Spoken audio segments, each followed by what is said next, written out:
Yo, people, welcome back to the channel. You guys, we're back. Liverpool's back. Transfer Khanage is back. Conroy's back. My Scout Somali's back. We're all back. We're all smiling. We're all happy. Guess what's got us happy? Transfer chat on the Liverpool timeline. One thing is guaranteed in life, guys. Well, we know a few things are guaranteed in life, but sort of in the Liverpool timeline life, well, I guess it's football fan life, right? Transfers. And when it comes to transfers, there is no one more reliable than David Ornstein. And when David Ornstein tweets, everyone stands up and takes notice. People, welcome to the show. You already know what time it is. It's 9:04.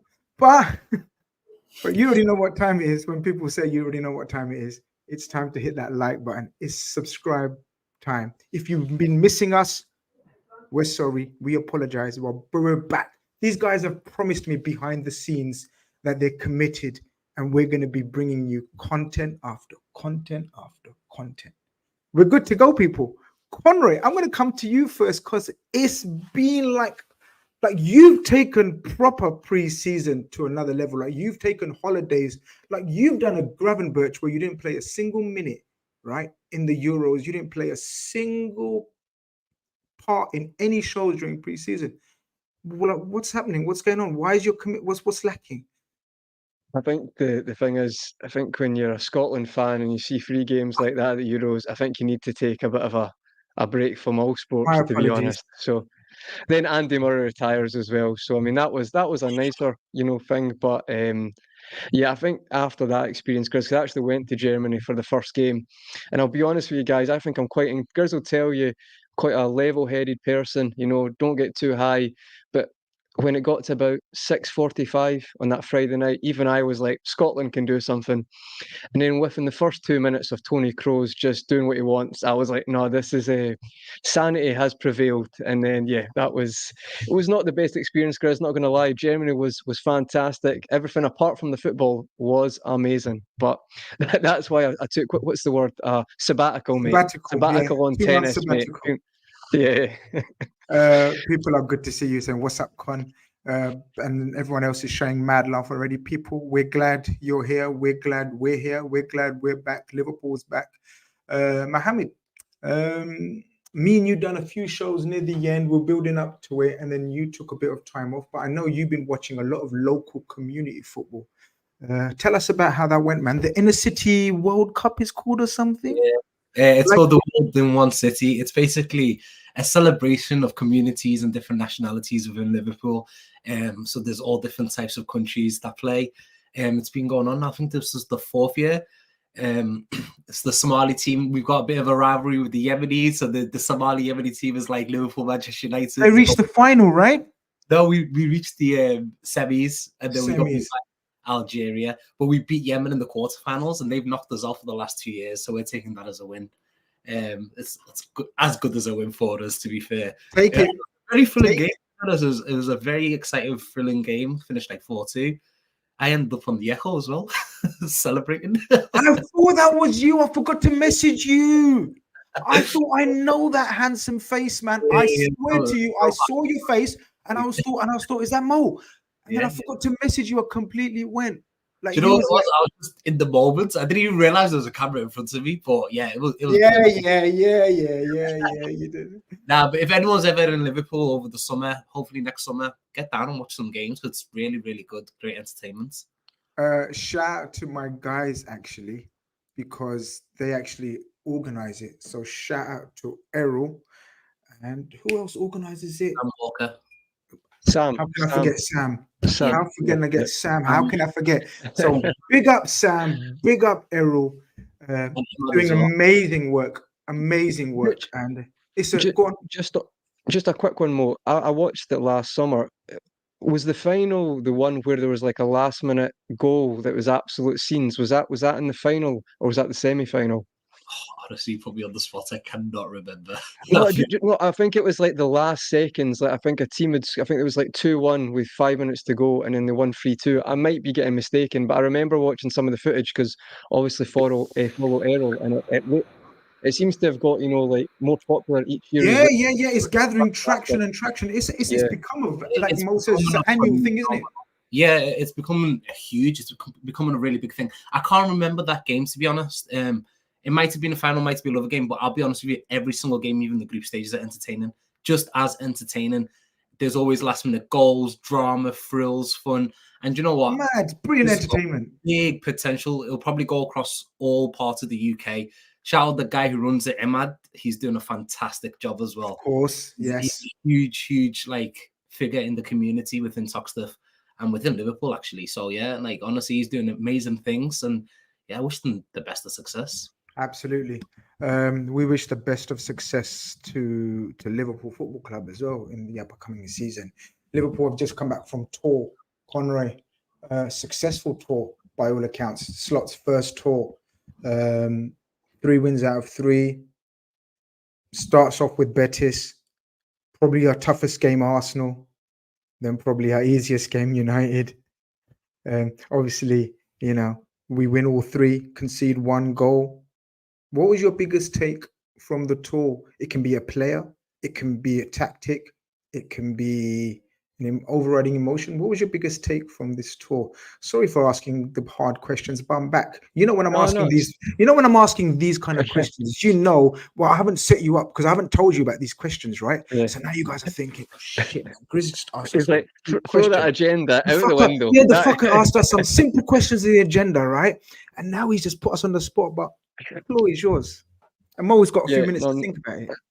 Yeah, no worries, mate. I'd say for me, to be honest, I'm quite level-headed with pre-season. You don't go too over emotional with it, but I think for someone like Arne Slot, I'm still a little bit apprehensive. Like, it's all good in that, and it's a nice momentum right now, but times could get tougher, and it's always very hard coming in for someone like Jurgen Klopp. Some may say it's a poison chalice, but that pre-season, it looks like the team. My biggest thing from that, Grizz, it looks like the team enjoy playing for him, and it looks like it's quite a refreshing's maybe the wrong word, because I think even Curtis Jones got some slack for his comments, but I understood his comments. Sometimes if you're used to playing a certain way, it's like anything. If there's something new, it's a bit different, especially when it comes to tactics and style, slight changes. I think the team look like they really enjoy it, and I have to add on. So that would be the first thing that I was quite happy to see. I have to add that even though I know it's I'm being a hypocrite and jumping down the bandwagon, but I think between Elliot's confidence right now, he was getting to that point at the end of last season anyway, but I know it's pre-season, but he just looks like a solidified starter, or at least aiming to be a starter now. He's really pushing on the doors. And the other thing I would say was, I know what you might go, and we're going to speak about him, but I think Carvalho looks like completely rejuvenated under the Slot, and I know it's pre-season, I know I might be jumping the gun a bit, but that goal against Arsenal with the dink ball over by Elliot and then the first time volley finish was sublime. We've said it before, Grizz, horses for courses. Maybe some players just suit some styles, some managers, maybe it just works more. So if I had to pick a player, I'd probably pick Carvalho, to be honest. He really, the fact we're having conversations like we are now is because of what he'd done. Because if he just came on and was quite absent or just average, no one would really have this conversation. So I feel like he's probably been my highlight. But overall, the feeling in the team was quite good to see. Because I don't know if you're the same as me, guys, because we've not spoke about this. I think it can be such a poison chalice when you take over, especially a Dutch manager, where there's so much precedent of failure in the Premier League or really not hitting expectations. I think it's good to see you got off to a good start. Zizou's in the chat. He says, wonderful to see you, my brother Grizz, and also to you, my Somali brother. Walalke. What does that mean? Have I butchered it? Sorry. Just too little. It's just Walalke. Walalke. Yeah, that means my brother. Come on, I need to know this, man. Walalke. Sorry. Walalke. You guys know. You know what I mean? If I'm truly the community man, I need to know all the languages that are running the community. Huh? If I was to say Hanji to you, that's Hanji. Gotcha. Yo, people, the community is back. Big up, Grizz. Big up yourselves, people. Guys, 350 guys already in here. We should be on 300 likes already because you already know what time it is. This is the channel to be at. This is the panel to talk to. Liverpool's back. Transfer talk is back. Season is upon us. Mohammed, did you watch much of the preseason games? Did you stay up for them?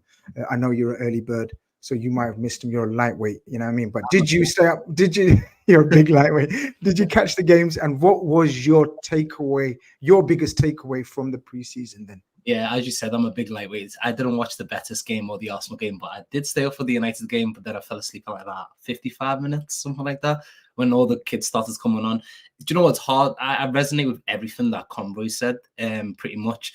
It's hard to like look in too much into preseason, because obviously you can't get ahead of yourself. We've had some fantastic results against some top teams, top clubs. But at the same time, preseason is mainly for fitness, and I've seen Liverpool teams of the past with great preseasons and they have terrible seasons, and then or on the flip side have really bad preseasons and go on to have a great season. Yeah. So take everything with a pinch of salt. But as Conroy mentioned, this is Onslaught's beginning at Liverpool Football Club, and the signs are there, and the signs are quite promising. Some of the things that have stood out to me in the United game itself, you could see that the way that we want to play is changing. And even the way he mentioned it in the press conference, it's not your typical 4-2-3-1, 4-3-3. When I was watching that game, I couldn't keep up with the formations. I was thinking 1 second we're playing 4-2-3-1, then we're playing 4-3-3. Now it looks like 4-4-2. And I'm just thinking it's so fluid, and I love that. I thought it was absolutely brilliant. On the flip side as well, after the game was finished, I managed to watch the press, like some of the press conferences the next day. And I like the way that Onslaught said that he was happy, but there's a lot of things we could improve on, because you could see that in the match itself in the United game. A lot of people are maybe a little bit getting ahead of themselves, because although we won and we smashed them 3-0, which is usually typical against them lot, but we were good, but we weren't spectacular, amazing. We weren't the finished product, and that's as expected. You know what I mean? It's preseason. It's very, very early days. The signs are there. And I love that he knows that it's still a long way to go to implement this style that he wants. In terms of players that stood out, I can only talk about the Man United game, really. But there's 2 players that in particular stood out to me a lot. First is Ryan Gravenberch in that deep position. I thought, wow, he was very, very impressive. The ball retention, his press resistance, the way he was just like swaying around with the ball was just beautiful. I thought, wow, it's a different type of Ryan Gravenberch that we're kind of used to, but I think that he played pretty well. And also Harvey Elliott, I really feel like he's going to explode next season. I just feel like this formation with him just in behind the striker, it's just tailor-made for him. I remember we used to have conversations, Grizz, about Harvey Elliott and where he fits. Is not really a right winger. He's not really a centre mid in the traditional cloth 4-3-3. This is just perfect. He is a number 10. And it's just tailor-made for him. I thought he was brilliant against United. Those 2 players really stood out to me. With Elliott, it's also a question mark, because I feel like Szoboszlai will shine in that position. So it's great to have 2 amazing options. You know, literally have. You know, the thing is, like listening to you guys, right? And I'm agreeing with what you guys are saying, but I reckon, right? There's over 400 of you guys in here now, so we should be on 200 likes minimum. First and foremost, I'm gonna keep being annoying and asking for likes every 5 minutes unless you hit those like buttons. So if I see a good ratio of likes, I'm going to stop being annoying and stop asking. But the less you like the like button, hit the like button, the more I'm going to ask, if you know what I mean. So just hit the like button. I'm making it, you know, innit, But you know what I was going to say is, you guys, right, mentioned different things, different aspects. I reckon everyone in the chat probably would think of different aspect, and it would be all true. Because it was just a positive tour, positive vibes. I think we were all on a bit of a downer. Klopp leaving, the ending to the season, the way it transpired, suddenly out of the league title race, suddenly out of the Europa League, the FA Cup, a bit of a damp squib to a potentially magnificent season with 2 months out.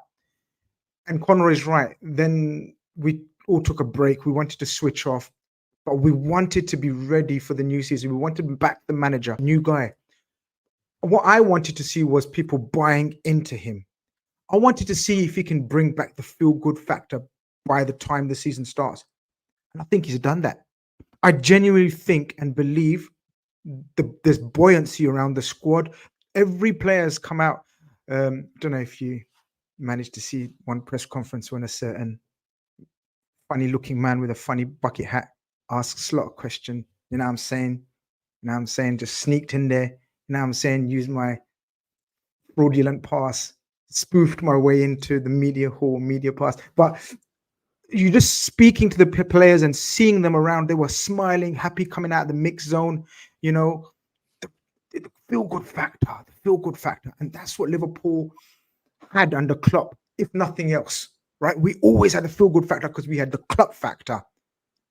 The slot factor is in full effect, people. Ganto, big up Ganto. So many regulars in there. Great to see you all. I'm trying to get as much as your comments up on board because I see you all. I love you all. Respect you all. You know it's hard because I'm trying to host at the same time, and these two are useless at bringing up comments. My highlight from the tour: players buying into slot tactics. Trey Inyoni, neither of you mentioned him, man, but not ready yet. Salah taking the leadership role, another thing. Sepp Vandenberg, another thing. So many things to talk about. I guess it leads us into probably the first talking point. Conroy, we come back from the tour, and obviously everybody wants to know what's the squad going to look like by the time the season starts, by the time the window closes, I should say. Window's closing in approximately 3 weeks, give or take a few days here and there. Everyone's obviously looking at incomings, and we'll get on to the Ornstein, the tweet that's Horny's got us all horny, you know, and I don't apologize for saying that. I'm on a roll, I'm on fire. Don't mess with me this season. I'm telling you, it's mad. But first, outgoings, right? Because I've often said it, and I think you guys agree, we've got a bloated squad. It might not be the most balanced squad in terms of profile of players. Much of a muchness in certain places, like in midfield, and then maybe not in other places. Let's take it one by one, right? And we won't go into every player because we haven't got time. What we'll go into is the 3 players that we know for certain bids have been rejected for. So I'll start with Sepp Vandenberg. Impressed you, has he? I tweeted he impressed me a lot in the Arsenal game. I didn't realize how good he is at communicating and marshalling. He's come on leaps and bounds. But is he Liverpool standard? But then am I thinking, is he Liverpool 4th/5th standard? Because there's 2 different questions here, isn't there? Yeah, I think that's a good point, Grizz. I think it shows you as well the model we have for loaning players out. It's worth its weight in gold. People maybe say that player's ready to go, but just like Sepp Vandenberg, if you'd asked me a couple of years ago, there's no chance I thought he'd still be at Liverpool. So it does show you that the experience they get with those, especially in the Championship, where you really have to raise your game to even deal with the physicality. Just you can't get away with being helped in games by more senior pros. You have to really step up. So that shows that that's happened. This is a hard one. This is a hard one because I feel like it might be because of if other things occur. Like we mentioned the Joe Gomez bid. I'm not sure if that's going to go ahead. But if you're asking me right now, if I look at the centre backs we've maybe still got at Liverpool who we could offload as well, you know, you mentioned like Reece Williams and Nat Phillips. Out of those, who's got the best chance of being the 4th centre back? I'd probably say Sepp Vandenberg's within a shout as well, especially with his age. Even if you take a chance, let's say you reject it now and give him a year or so, you probably can still get similar money as well down the line, Grizz, if not more. So for that one, especially the way we ran, I could be wrong. I feel like it might make sense. At the moment, I'm kind of 50-50, but I'm probably more 60-40 for keeping Vandenberg in the squad. And credit where credit's due. We're having this conversation now because of his ability that he's developed his game so much in the last couple of years. And shout out to Steve Grizz, because Steve did mention Vandenberg, I think it was about a year ago, and I wasn't really having it, but I've been proved wrong. So I'd say probably keep him at the moment. I'll come to you. Big up Saeed is in the building. He says Bastoni ? And then he does a laughing emoji. No way you're getting him. Can you just please shut up and like the stream first and foremost, share it, and then listen to the rest of the show, and then I'll tell you if we're getting him or not. Yeah. So shush. Mo Vandenberg. I'm gonna be very honest. Humble pie. Like that's why I'm so big and fat. You know, humble pie. I eat a lot of humble pie. I thought he's one of the worst signings, potential youngsters I've ever seen in my life. Wow. I was young at the time, 2 years ago, 3 years ago. Maybe I was a bit hasty. I didn't see anything in him, Mo. I didn't see anything in him. Fast forward 3 seasons, I see something in him.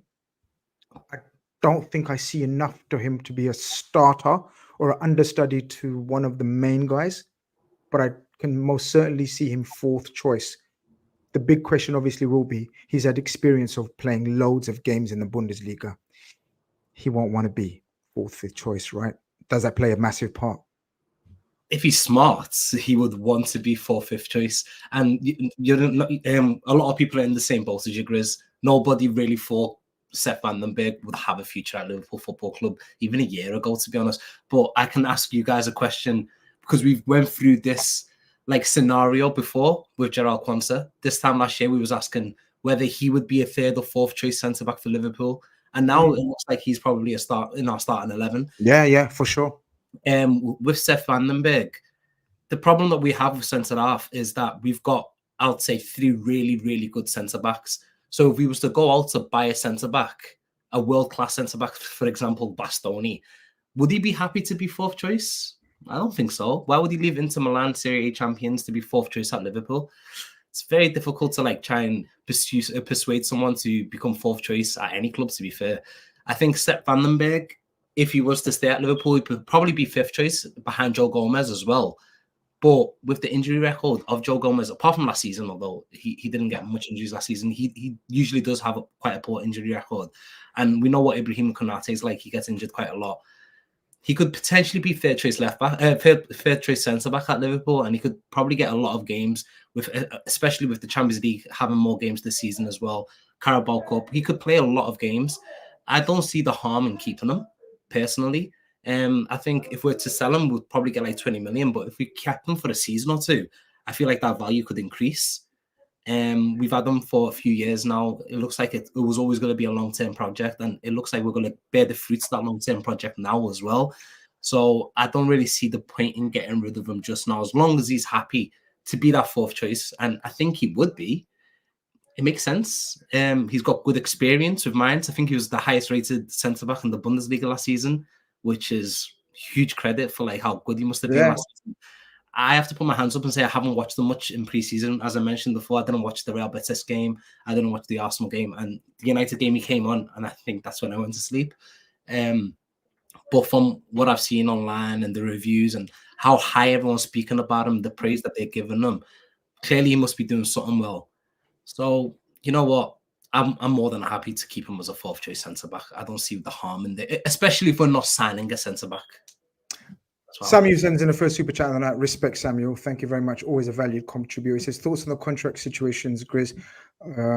We won't go into because we've got so much to get through in terms of the chat around the transfers, incomes and outgoings, but big up yourself. I think all 3 obviously stay this season. I think obviously, again, Mohamed Salah's one is the most difficult one to extend. I think the other 2 do extend. That's my opinion. People keep the comments coming in. Let us know what you think as you go along. You may agree with us, you may disagree with us.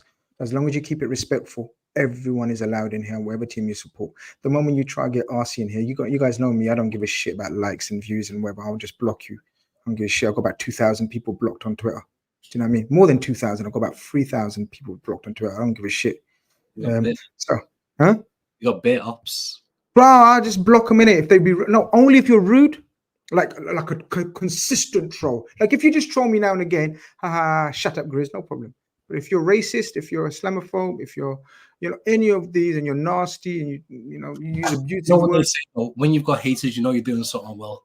So yeah, I hope so, man. That means whoa, I must be doing mad things because I've got like millions of haters, man. That's like whoa. but Grizz, can you unblock me? Here we go. Have I blocked on Twitter? Send me your thing, man. I'll think about it. You are annoying though. I'll mute you. I won't block you. You're annoying though. You're one of the annoying ones, Ali. You're very innocent though, so I won't block you. Okay. 20 million. Sepp van den Berg. First question of the night. Conroy.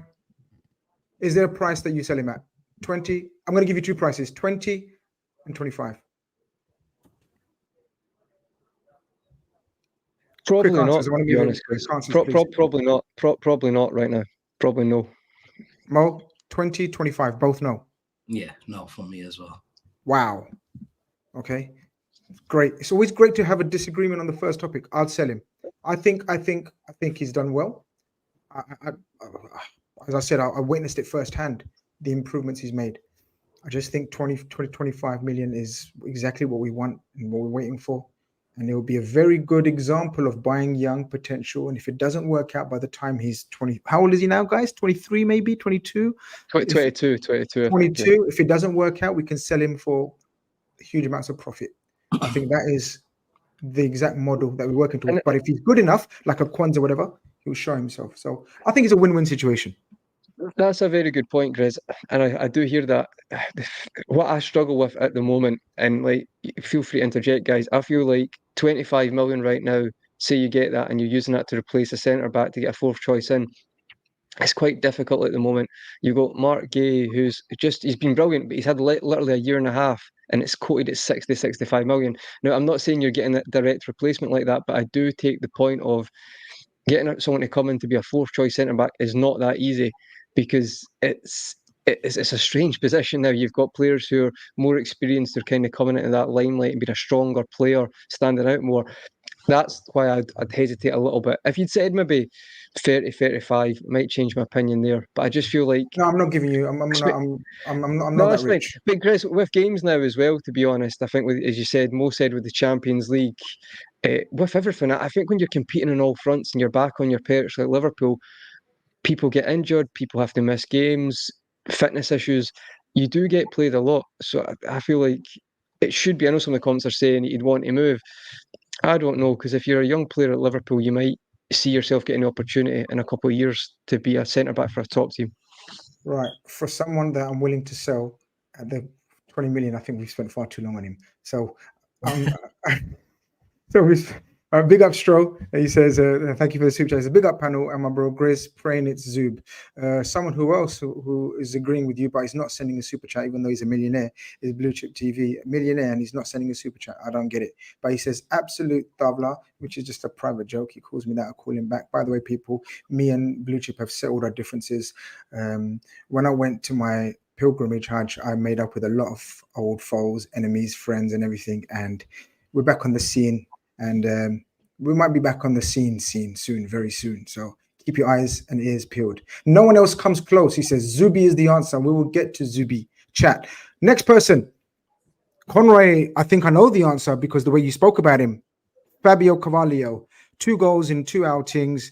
Look, had a fantastic time at Hull. Impressed. Exactly what people are supposed to do on when they were sent out on a loan. You do as much as you can to get into the coach's thinking.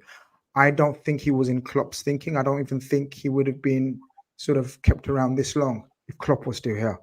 But new manager, new ideas, new formation, as Mo was speaking about earlier on. This 10 suits him to the ground. This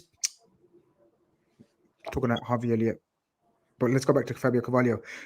New coach, new manager, new ideas, new beginnings. Has he done enough? I'm going to ask you, Conroy. You know what, mate? I think at the moment, yeah.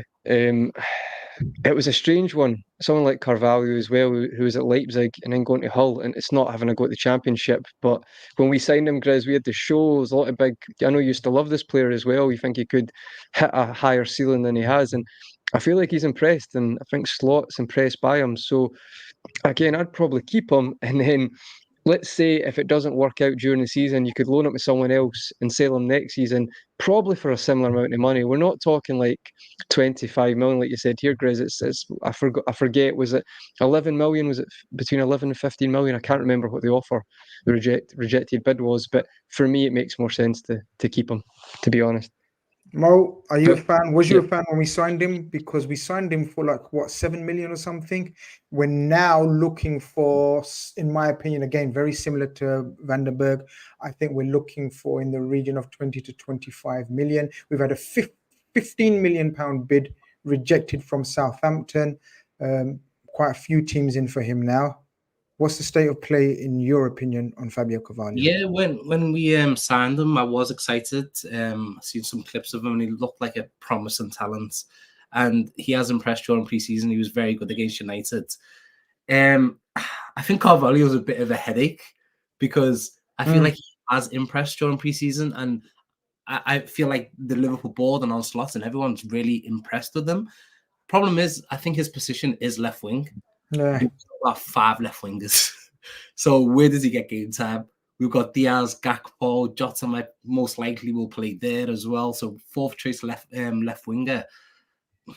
Could probably play Cam as well, but he'll be behind Harvey Elliott. He'll be behind Dominic Szoboszlai. I'd even say he'd probably be behind McAllister as well.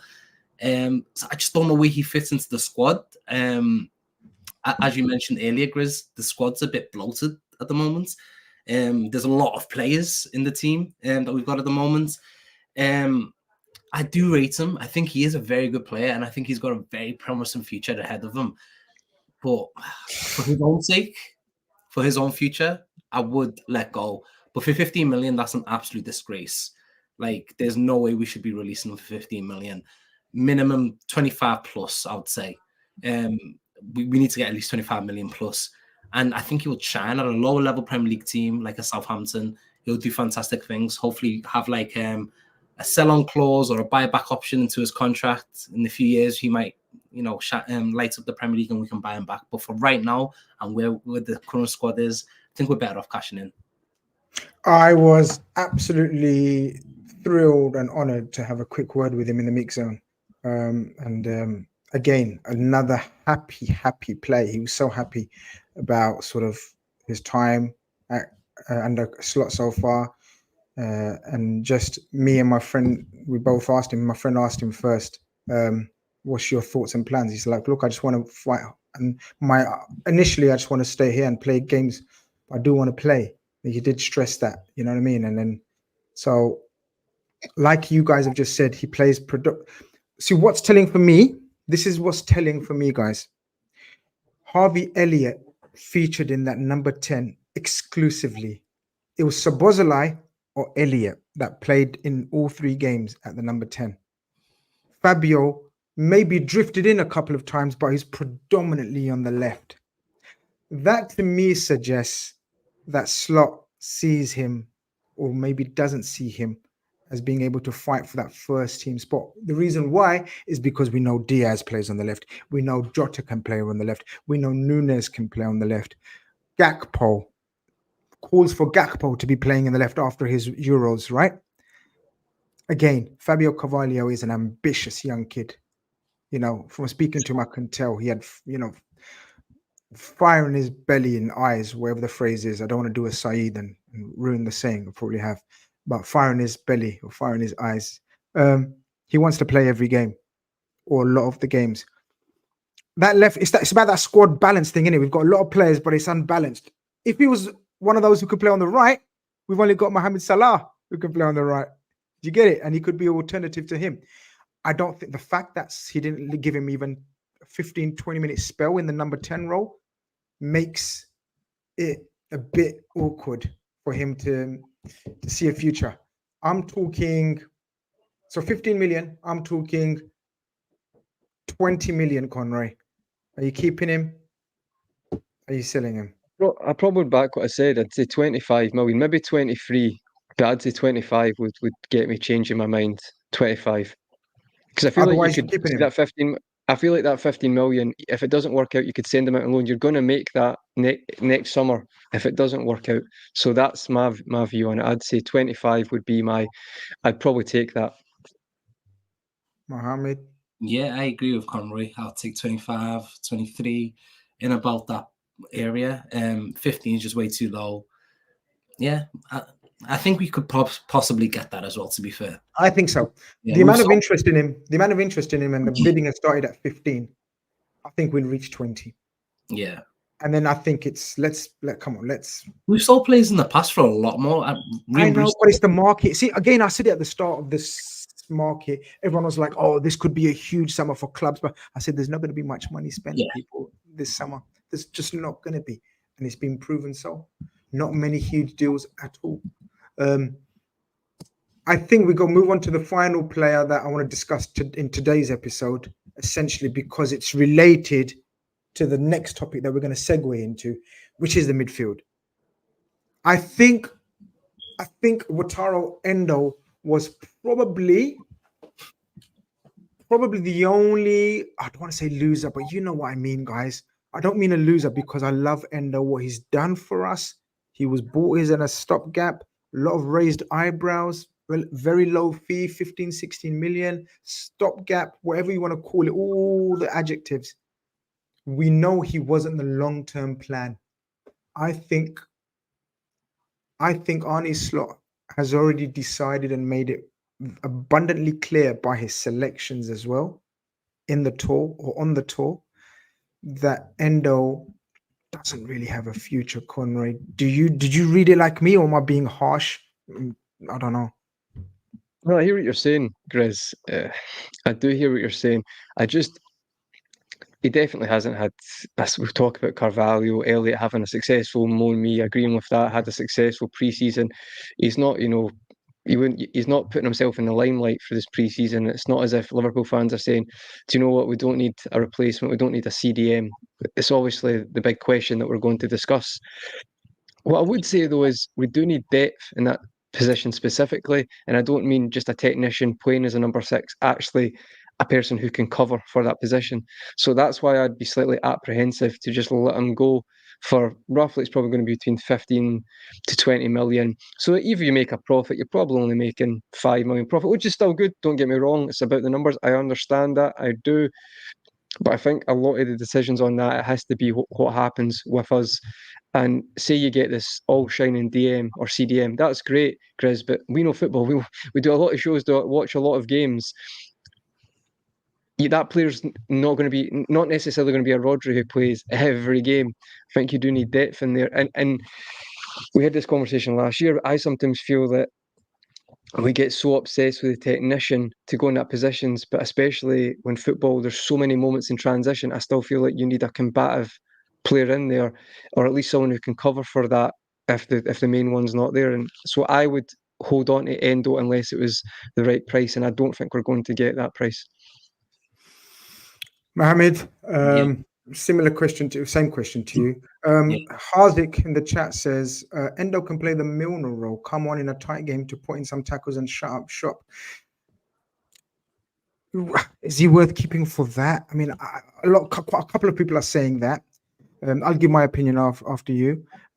What's your thoughts on him and the situation we find ourselves in with him?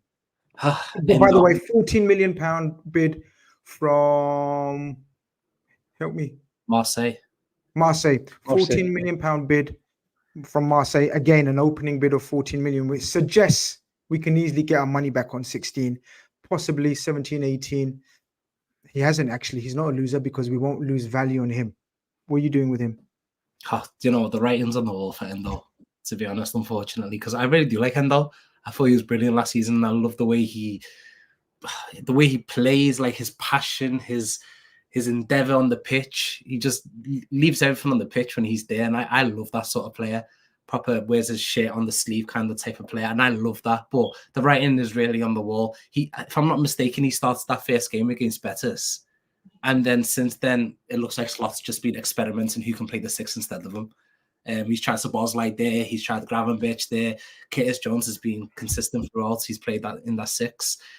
So the writing really does look like it's on the wall. I think that 15 million, we bought him for, like, if I'm not mistaken, like 18, 19 million. Even if we take like a mil or 2 loss, I think what he did for us last season is probably worth that couple million. I thought he was that good last season, couple £1 million worth.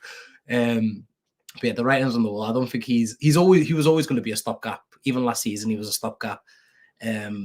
Because last season the DM that we wanted wasn't available. And I know we're going to go into this chat, but I feel like we're in that same kind of market this season as well. So that's why I think he came in initially as a stopgap.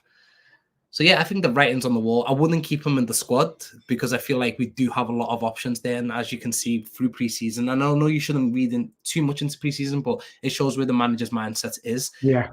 Especially when he's playing different players, just to see who can play in this position, who can play in number 6. Also, Szoboszlai works there, Gravenberch works there. So if Gravenberch can play there and he's not going to be in our starting 11, he could potentially be the Milner type, as people have quoted in the chat.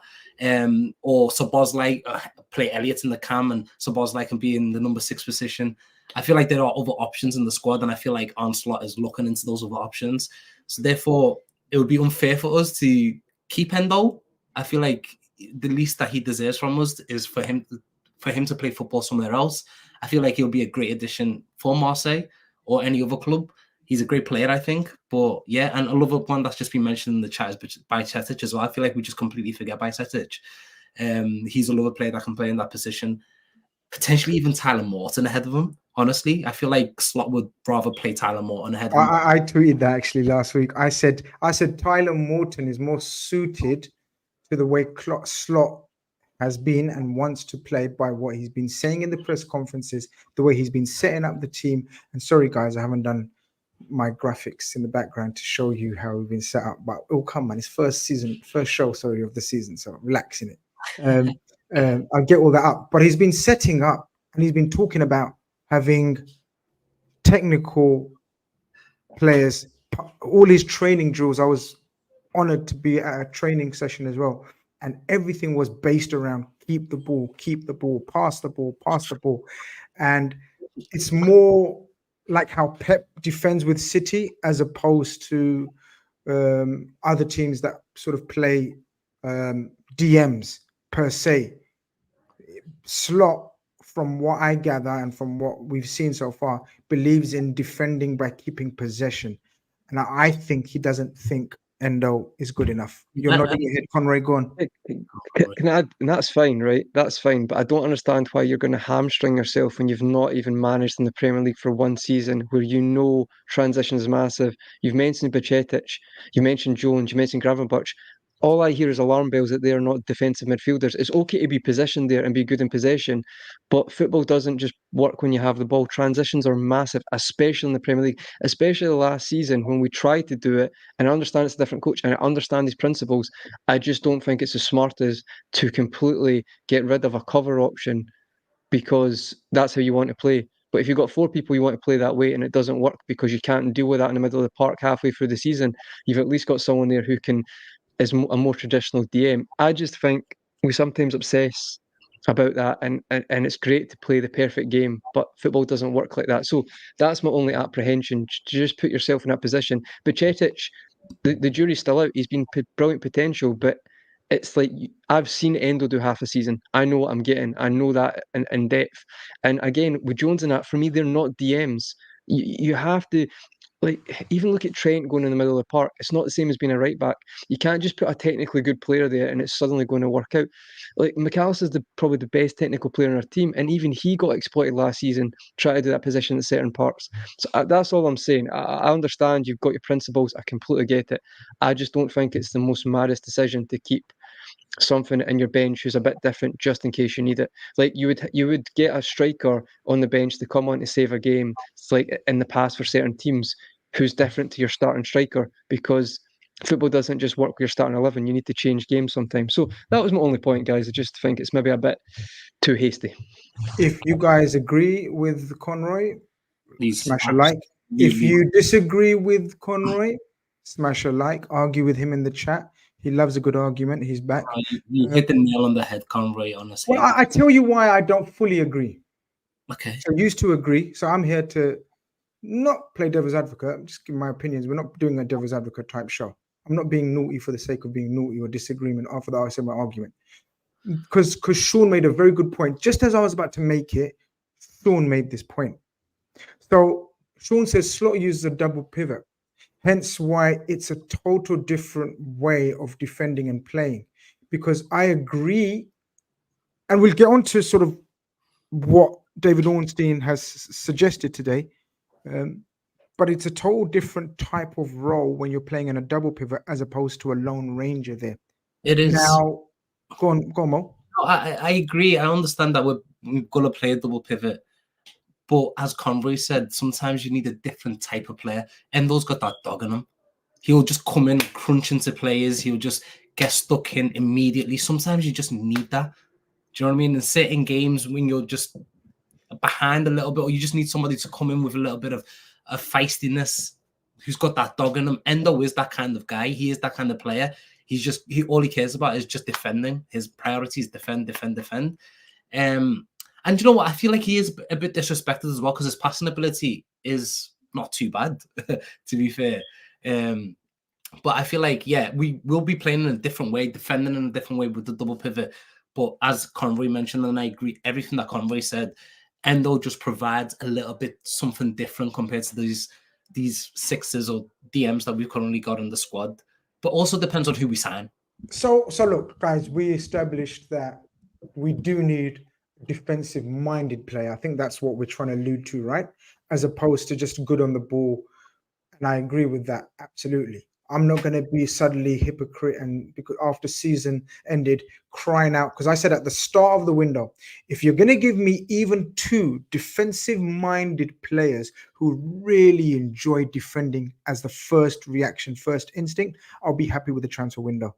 So I'm not going to suddenly say, no, I want a playmaker, Xabi Alonso type, and we'll talk about the midfielders that are linked or out there suggested.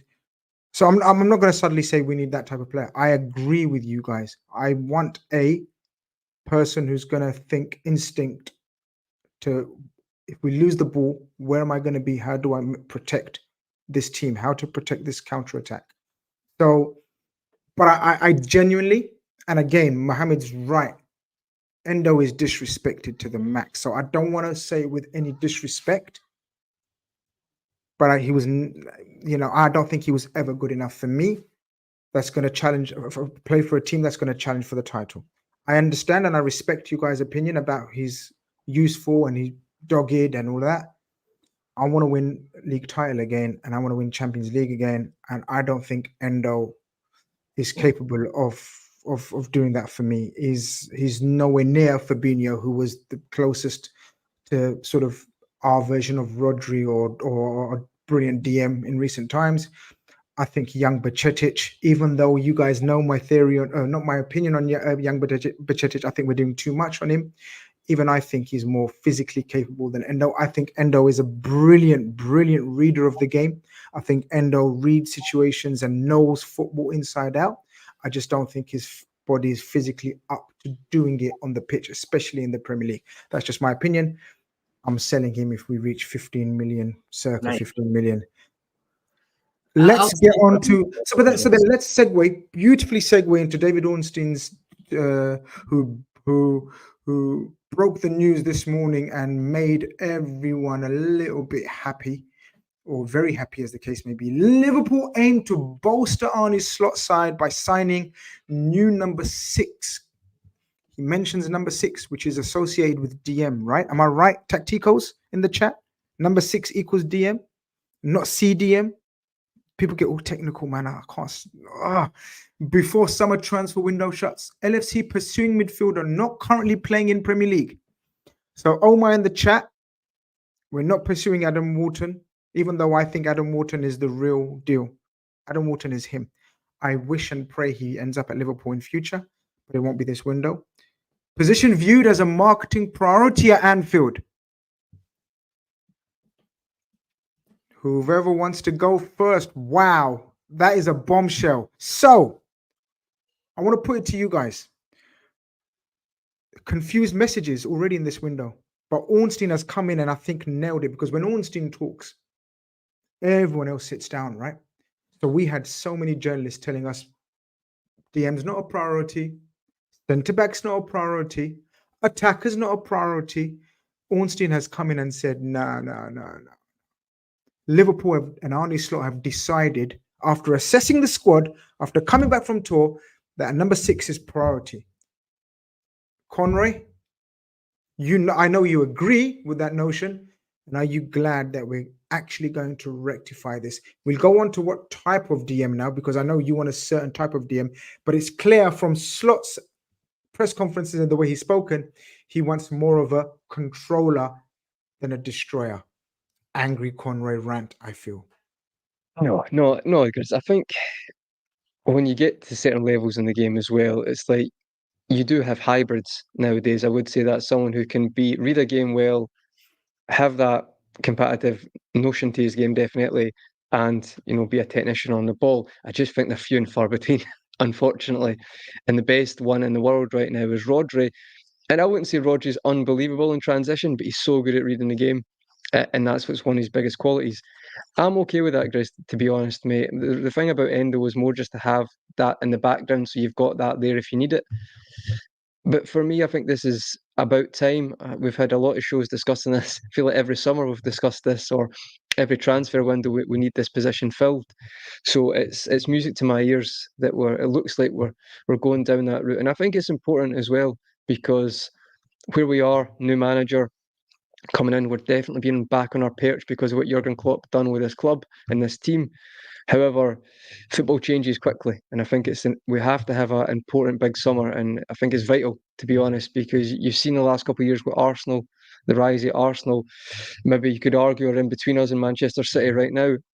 And as much as some basket cases, some clubs are the way they're ran, football's always changing. So I think it's important that we do this now. I think we should have already done it, don't get me wrong, but I think it's vital at this moment in time. We have a super chat before I come to Mohammed. He says, yo, what's good? Brother, life is good. Liverpool is good. Slot is good. Elliot's good. So many things are good again, bro. I know I've missed you and you've missed me, but we're back. Thank you very much for the super chat. Big up your contributions as always. Taking care of the ball equals less turnovers, which equals less transitions. Klopp failed massively at this. We are also more compact off the ball. Slot prioritizes build up to create transitions. Endo is net negative in build up.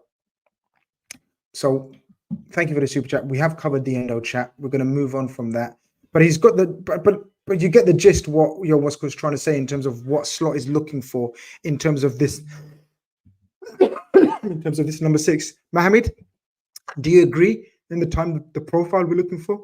Yeah, I agree with what what's good said. We need somebody who can dictate play from the deep position, who's good in tackles, good in transitions.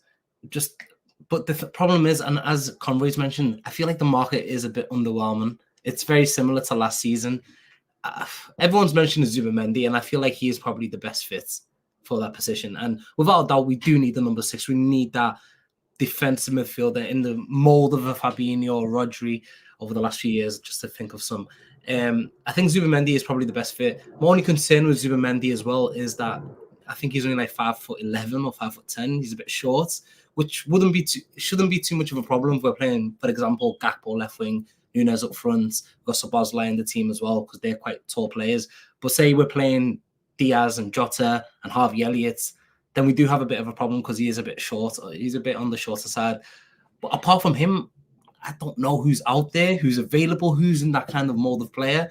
It is interesting as well, but obviously for weeks and months and even years, we've been saying that we need this number 6. So it's not a surprise that obviously in the market looking for a number 6. And I feel like it's a lot closer than we expect. I feel like we know who this player is. I feel like Ornstein knows who this player is. He just can't release it at the moment. I feel like it's pretty much almost done. In my opinion, I feel like it's probably already done. And we'll find out over the next couple of days or the next couple of weeks. Brother, not only Ornstein, but Grizz Khan. Girl, you know who it is? Believes. With the inside scoop. Believes. I believe. Yeah. I believe. You don't have to believe. You don't have to believe. 550 of you don't have to believe. I believe. I think I know who the target is. I will reveal that target once we reach 300 likes. Can someone tell me how many likes we're on and how many we need? But we will. I believe. As I said, I believe. You believe. You don't have to believe. Yeah, if you believe, I believe too. But I feel like Ornstein knows who the player's name is because it's a very weird article, to be fair. Like, Ornstein usually just tweets when something is legit, it's concrete, it's set in stone. This one's just so vague. And, Liverpool are interested in number 6 outside the Premier League, and then a picture of Sander Berger. It's like, what's going on? It can't be Sander Berger, but it could be. So let me clear that one up. The Sander Berger picture is related to United. Because that article wasn't just about Liverpool. It was a transfer sort of article type thing. Mm-hmm. Man United are doing exactly what we done 2 years ago when we were like, Sander Berge. Remember we were so desperate for signings. We were like, Sander Berge, yeah, we'll take him. United are in that phase where they're just like, yeah, give us him as well. People, smash up those likes and I will tell you who I think is the main target. So we need a playmaker. stroke DM, stroke 6, stroke hybrid. Conroy wants a hybrid who wants to do everything. Did you have any players in mind, Conroy, reading that and knowing that we're going to do this? So, for example, let's look at Edison of Atalanta. Played us twice, pretty much played us off the park twice. Okay, not the second time, but controlled. He showed different variety of roles and skill sets. Not a sitting DM as such, but again, in a 2, I think I tweeted very early in the summer, in a 2, probably one of the best midfielders to play in a number 2 right now, in terms of athleticism, in terms of counter pressing, in terms of ability on the ball, in terms of box to box. Is that someone you'd like, Sandov? Well, the thing is, I was going to mention Ederson there. With this one, I feel like to play under Gasperini as well, you have to be some athlete, like for the way he wants to press. And you talk about slots, tactics, especially press and counter pressing. That would be a good fit. I do feel that. And that Atlanta Europa League winning team were outstanding, to be honest. Not just in the fixture against us. If you just watched their run or their journey to the final, they're very, very good. For me, though, in my head, Grizz, I'm like, I don't know if in this position, in this target right now, it's maybe just important that we just get one that fits the position we're looking for. I'm not saying he can't, and I'm not saying he can't play in a pivot because I know he can. But right now, we're looking at defensive mid, and he plays central midfield. So, in this moment in time, it's such a vital transfer. We just go for the other targets who are CDMs or defensive mids or whatever you want to say. However, I do like him, Grizz, and I think is it valued about 47 million, something like that, for his services, which would be slightly cheaper than the rumours for Zubimendi as well. So you could look at that. I do like the player. I don't know if this is the one we go for though. And I know you're going to tell us when we get to 300 likes, so smash the likes, folks. You're on mute, Grizz. Sorry, people are asking about sort of Bastoni. Bastoni was in the chat, but Bastoni, let me get that one out of the way. So obviously Bastoni was linked on social media, spoke to a few people that are very close to Inter Milan. And if I send you their messages or play you their voice notes, you'll realize that Bastoni is a non-starter. Bastoni is an icon at Inter Milan. Yes, they are going through a little bit of a financial situation, but he said it's over-exaggerated. In fact, he said it's probably the strongest we've been financially in the last couple of years. We've been in worse situations. Bastoni is the last name they would like to sell. Bastoni doesn't want to leave Italy. Bastoni, according to the people that I spoke to that are very well connected at Inter Milan, said is a non-starter. Bastoni, by the way, is one of my top 3 centre-backs in world football. So I would dream of Bastoni. Bastoni is a non-starter. Is there anyone? So you messaged me when I said we're going to do a show together, Mo, about DMs, whatever, and you messaged me the picture of your choice, and it was actually Zubimendi. We'll get onto Zubimendi chat. Is there anyone else that you said you don't really, you don't see sort of in the market? So, for example, Ogate seems to be off Man United's list now. Circa 50 million again. I think all the players that we're looking for are, give or take 5 million up or down, guys, around the 50 million mark. Ogate, an absolute ball winner, covers loads of ground. You feeling him?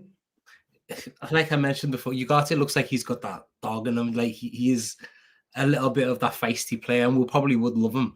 But if United had turned the nose at him, probably because he's asking for high wages, and considering United pay like 130, 140k for 18-year-olds, what's he asking for? I don't want that. I don't think that won't be a starter for us, to be fair.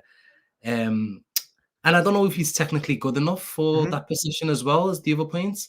I feel like Zubimendi is probably the most perfect fit when we look at the market and what's out there. My only slight concern is probably the height, but I think he's very, very good. He's technically very good on the ball. Defensively, he looks good. He gets good tackles and whatnot.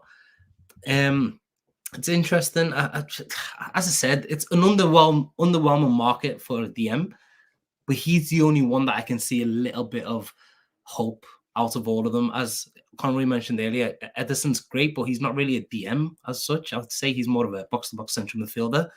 Alan Varela, everyone keeps mentioning in the chat. I haven't really watched them for Porto. I'm not really sure if he is that type of player. I feel like he might not be, to be fair, when I've seen some comps.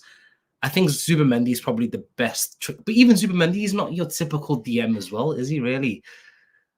It is. I think the thing was, which I don't want to fall under the trap of, is because Rodri, the best in the world, comes off in the Euro final at half time. And I know we're not just taking that from it, but are we just thinking this guy is, we're trying to compete with Rodri, and this guy, he is that, he's going to be the second coming of Rodri. And I'm not saying that's the case, but I agree with you. I think it's just quite an underwhelming market right now. So we're just looking at, we're not the best of a bad bunch, but ultimately, I think there's been better periods in the transfer market where you could have got another signing that would be perfect, as you say. But I tend to agree with Mo. I feel like that's the one that makes the most sense, especially what Slot's principles and philosophy. That would probably suit the most. And he's 25 as well, so it's not as if you're buying an old player. And so with the article, it says a specialist six. In my mind, and I don't know about you guys, a specialist six is someone who just sweeps up, defends. He's just the rock in front of the back four, like a Fabinho type of player, like just and was also good on the ball. I don't know whether Zubimendi said, like, it doesn't look like that sort of player to me. I don't think Varela looks like that sort of player neither. Who else we've been with? Ederson doesn't really look like that sort of player. I don't know who is. Like it's probably like what's Brighton's defensive mid called again, Grizz, that replaced Caicedo.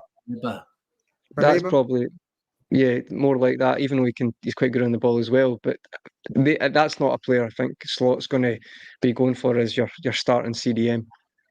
But look, this is the market. At the end of the day, you're right. When someone says number six, all kinds of, you're right, Mo. I think you're spot on. When we say number six, but the thing is, football's so vast. Football's so what's the word I'm looking for? Like variety of sort of people's perceptions of what number six is. It's so huge. Yeah. So number six could be. Complex. So number six, you could be. Yeah. You could have a number six like Ruben Neves, for example, played number six for Wolves. Jorginho, number six. Yeah. Whereas we're used to Fabinho, number six. Mascherano, number six. Yeah. Rodri's probably a fucking freak. Like Rodri's everything. Right? So forget Rodri. Rodri's not allowed in the conversation, people. Yeah, brilliant. Samba. Casemiro is a six, Pirlo is a six. Do you get what I'm saying? Type of players as well, yeah. Brilliant message there. Would you call these things? Brilliant chat, brilliant text. What do we call it? I'm old school, man. I've forgotten. What do you call these ones? Brilliant something. Yeah. You know what I'm trying to say. Brilliant comment. Yeah, there you go. Why didn't you tell me instead of taking all the glory? Because I was typing it as you said that. You took all the glory. I'm looking for the word instead of helping your brother. I didn't mean it like that. All right, mate. I was typing that before I said it. I wasn't. Conroy I was after the clout, brother. Conroy after the clout. All right, but fair play. Brilliant comment. Sixes vary, right, guys? We all agree, right? McAllister, for example, played the six for us, like you said, Con, last season. Endo played the six. Both played it differently. I think it's fair to say that the six we're looking for, from what we're reading, from the way we've set up in the season, is more of a controlling, more of someone who's comfortable on the turn, receiving the pass, an organizer, a developer of play. So you're right. That narrows it. Does it narrow it down? I don't know. Can I just add, Grizz, on that? If you're looking at a Sociedad player as well, specifically from the Basque region, where it's like you talk about the culture of, like, you know, the way the football culture is, that would link into a lot of those things you're saying as well. To be a controller, a technician in that position, again, that goes back to Mo's point about Zubimendi probably being the best option out of the ones we've discussed. Fair enough, if that's the case. Sorry, yeah, so I tweeted this morning, we have spoken to Zubimendi a few weeks back. Sorry, a couple of weeks ago. We spoke to Zubimendi's reps. I don't know if that's the guy Ornstein is referring to. But I've just had some more information. And this is from an Arsenal tier 1 journalist, not someone on Twitter, not a Liverpool journalist. So bear in mind, it's from an Arsenal tier 1 journalist who reliably informs me that Zubimendi is our number 1 target. Arsenal were the first ones to make contact with Zubimendi a little while back, and Zubimendi, Arteta wasn't able to convince him to leave his club, country, etc., etc. And so they went on to his teammate, who they are probably announcing this week, Marino. Man United made an inquiry 2 weeks ago, were totally rebuffed, slapped. Get out of here. Who are you? Joke, that's the facts. Liverpool have now put their hat in the ring. He has a release clause. I believe the release clause is about 60 million euros. Someone do quick maths and what that is in pounds. As we all know, release clauses have to be paid in one installment. I believe Real Sociedad are very unwilling to let him go easily. But I believe, I don't know for certain, but I believe the player Ornstein is referencing is Zubimendi of Real Sociedad. Now, I've been told it's nowhere near done, but we are very, very active in terms of trying to get it done. Obviously, a lot of people, including you guys, have said on the show today that you guys think, and you're right, usually when Ornstein or one of the main journalists says something like this, it's usually more advanced than we know about it, and it gets done within days. I'd be the happiest man on earth if that happens. But from what I've been told, and I understand the people I speak to, Zubimendi is the number 1 target. I think it's fantastic, guys. I think in this squad, in my opinion, guys, in this squad, we need to bring back some ready-made winners. And you can't get more ready-made than a guy who's just come off winning the European Championship. If guys remember, Rodri came off at halftime against England, and how many fans and media alike and pundits alike were like, Rodri's come off, here we go, England's best chance, who the hell is coming on, we don't care, Rodri's going off. Well, quietly, Zubimendi came on and it was like nothing changed. In fact, Spain was so comfortable. I think he's a wonderful technician. I think he's got something about him. He's not your ultimate ball winner in terms of running around chasing shadows type player. I just think his footballing brain very much is sort of the what's the word? The stereotypical Spanish maestro type player. Thoughts on that Grizz bomber, Zubimendi? I'll let you go first, Mo, if you want, mate. Yeah. I mean, you tweeted him. I mean, you said that would be you'd be overjoyed with that, right? Overjoyed would be a bit of an exaggeration, to be fair. I think he's just the best option, I believe, for that position that's available. So I'm happy, and I would take him, and I feel like he would be a good signing for us. Being over the moon, I don't know. I'll come back to me this time next year when he's played a few games for us, and I'll tell you whether I was over the moon with the signing or not.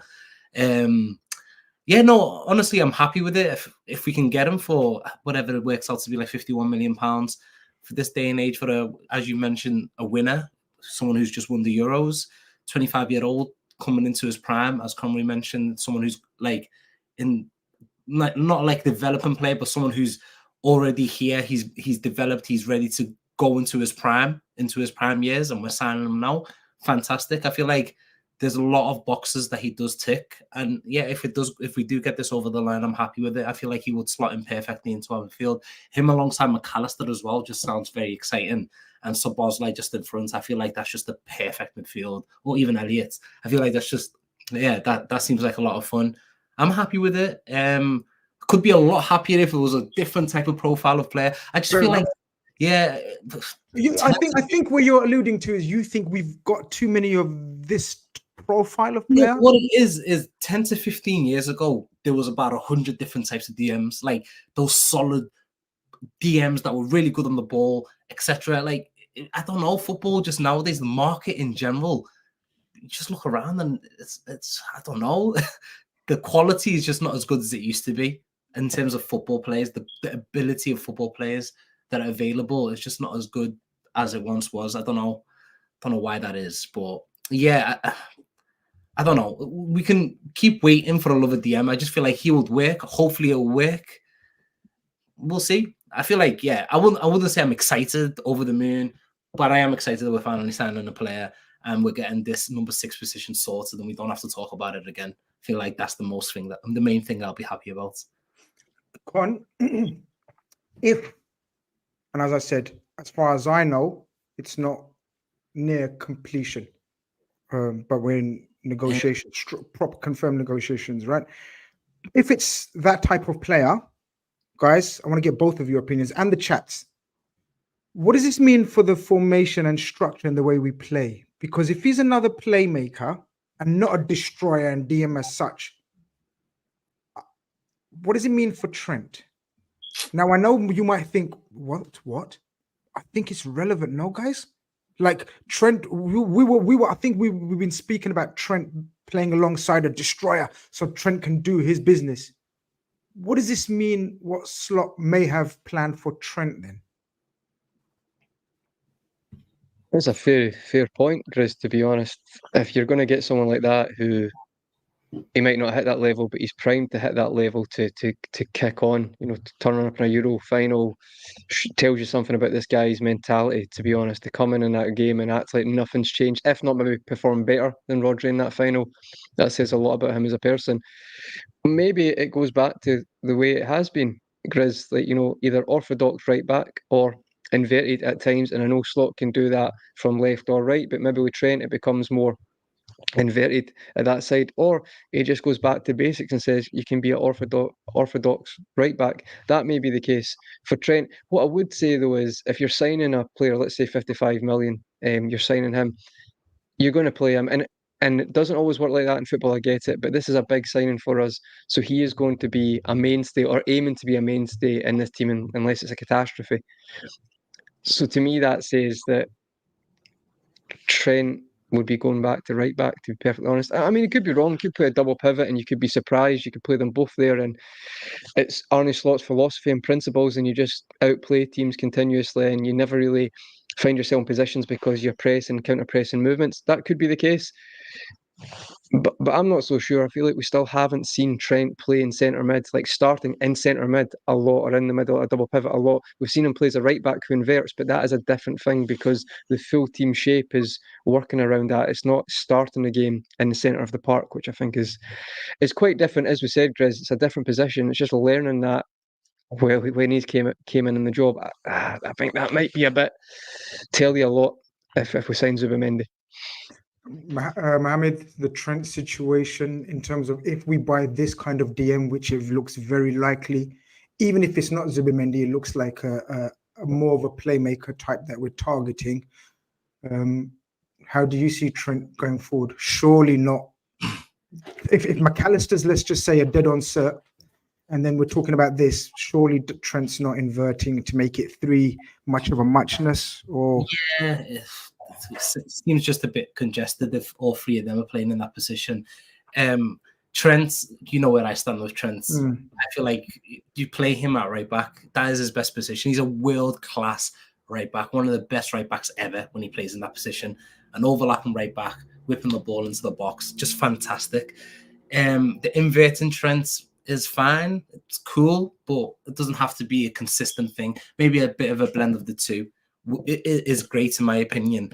It is a very good valid point though, to be fair. If we do get Zubimendi and we've got McAllister as well, how does he view Trent? Like, because it's interesting. The one word that comes into my mind, and I hope I'm wrong, with McAllister and Zubimendi, I feel like technically it'll be brilliant to watch and everything, but just the one word that comes into my mind is weak. And I just don't feel like either of them have got that steel. That's the only concern that I've got. I don't think they're big enough.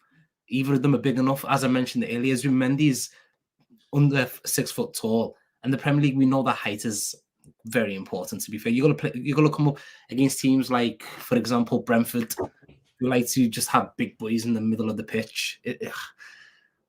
I don't know how I feel about this. I'm happy, but I'm not happy at the same time. I feel like Zubimendi and McAllister are very similar as well, to be fair.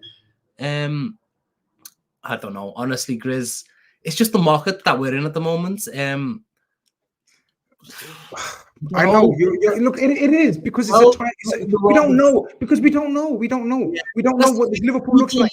We don't know what onslaught number 6 is. Yeah. We don't know what his plans are for Trent. Yeah. Does he have Trent as an inverted right back, or does he plan to have him overlapping, or does he plan to play Connor Bradley? Who knows? Like, there's a lot of things.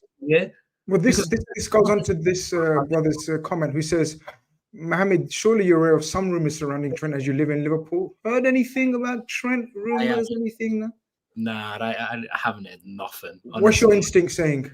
My instinct, it's worrying because remember, before last season ended, we used to say the main thing that I was talking to you about was the biggest test Onslaught has, in my opinion, is whether he can get Trent to sign that contract. And he needs to get that contract signed this summer. And I understand it's not just Onslaught, it's Michael Edwards, it's Richard Hughes as well. But this new team coming in, their number one priority, ahead of Van Dijk and ahead of Salah, because both of them are quite older agent, is getting that Trent contract signed. We're 2 weeks away from the Premier League starting, and we still don't know what's happening with Trent. And for me, that's a huge concern. Something needs to happen in this space, because this Real Madrid rumor, the more it keeps going on, the more I feel like it's possibly going to happen. The more he's on holiday with Jude Bellingham. Jude's probably telling him things about Real Madrid, telling him how he's tailor-made for that right-back position at Real Madrid, where he's going to be playing in front of 80,000 plus fans every weekend at the Bernabeu.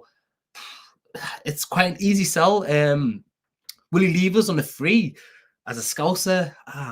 Man, that would be horrible. I know McManaman done it before, and that never got him many favours at the club.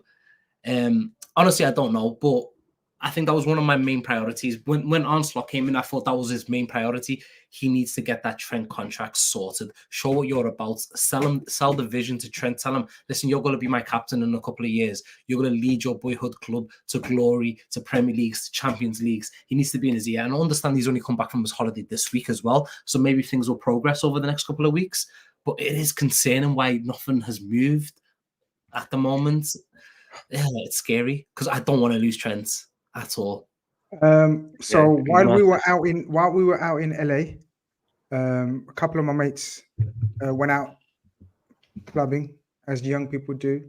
Old people like me, I just FaceTimed the family at 9 p.m. as soon as the sun went down, read my Salah, which is my prayers, made my prayers, and FaceTimed my family, and I said, I'm going to sleep. But while the lads were out partying, they managed to bump into Trent and Tchouaméni and Jude. What the hell? And just my luck, I missed out on all that. But hey, listen, I'm here with you guys. I'm happy. I'm cool. You know that meme? I'm okay. You know that meme from Friends? Who's really winning, Chris? You know, who's really winning? Exactly. I'm sat with you guys. I'm good. I'm happy. They chilled out. A couple of them are Arsenal fans. If you guys don't know, Cecil and Curtis Shaw. Shout out, my guys. So they took pictures, and then obviously rumors started circulating around social media. Oh, Trent being seen out with Tchouaméni and Jude, etc., etc. There was nothing in it. I believe Trent will sign the new deal. I think it will be announced, inshallah, God willing, very, very soon. But guys, I think it's time to call it a day. 1 hour, 20 minutes. We're a bit out of practice, so we can't go on. Our stamina levels are probably, you know, like that first, what's that first test you do when you come back to pre-season? What's it called? The warm-up, is it? I don't know, warm-up. I can't remember. Guys, no, the James Milner. The James Milner. The lactic acid test, is it? Yeah, that's it, yeah.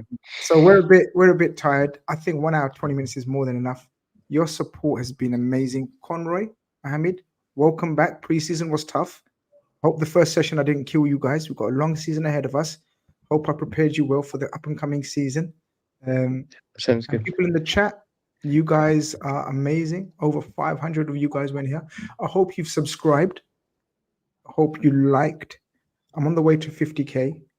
Absolutely, algorithm is in batters and tatters because I've done about 2 shows in about 3 months.